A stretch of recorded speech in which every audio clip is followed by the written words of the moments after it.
Hello সবাইকে, আমি মৌমিতা। আজকে তোমাদের সঙ্গে একটা get ready with me share করব।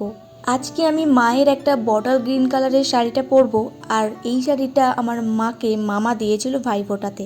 সেই দিন থেকেই আমার খুব ইচ্ছে ছিল শাড়িটা একদিন পরবো, কিন্তু ভাইফোঁটা চলে গিয়ে শীত চলে গেল, কিন্তু শাড়িটা আমি এখনই পরলাম। এর সঙ্গে কন্ট্রাস্টে আমি পিঙ্ক কালারের ব্লাউজ পরেছি, এর সঙ্গে বেশ মানিয়েছে, তবে এটা একটা অতটা ইউনিক হলো না।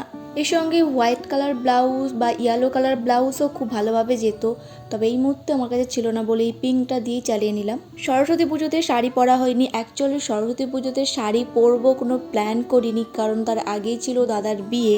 আর বিয়ে নিয়ে এত ব্যস্ত ছিলাম, এত জিনিসপত্র কেনার ছিল, তাই সরস্বতী পুজোতে যে আলাদা করে শাড়ি পরবো সেটাই ভাবিনি। কোথায় যেন হারিয়ে যাচ্ছে সমস্ত কিছু। আগে যখন স্কুলে পড়তাম তখন সরস্বতী পুজো আসা মানেই যেন একটা আলাদাই আনন্দ।